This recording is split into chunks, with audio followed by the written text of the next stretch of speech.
खासदार संजय देशमुख यांच्या दिग्रसमधील घराबाहेर पोलीस बंदोबस्त कायम आहे। संभाव्य बंडखोरीच्या चर्चेनंतर सलग दुसऱ्या दिवशी या ठिकाणी बंदोबस्त तैनात करण्यात आलाय।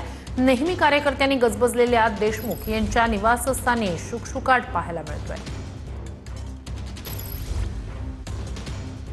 उद्धव बाळासाहेब ठाकरे या शिवसेनेचे जे 6 खासदार होते ते काल फुटल्यानंतर त्यांची बंडखोरी दिसून आली होती। त्या अनुषंगाने जर बघितलं सध्या परिस्थिती ज्या वाशिम यवतमाळ मतदारसंघाचे जे संजय देशमुख खासदार आहेत त्यांच्या जे डिग्रस येथील चिंचोळी येथील जे निवासस्थान आहे या ठिकाणी मोठ्या प्रमाणात पोलीस बंदोबस्त कालही लागला होता। आजही आपल्याला इथं पोलीस बंदोबस्त दिसून येते। दुपारनंतर या ठिकाणी जे उद्धव बाळासाहेब ठाकरेचे जे कार्यकर्ते त्यांचं आंदोलन होणार असल्याची माहिती मिळत आहे। आता या नेमकं यातून काय आता मार्ग निघतो आणि नेमकंच काय परिस्थिती निर्माण होते हे आपल्याला बघावं लागणार आहे।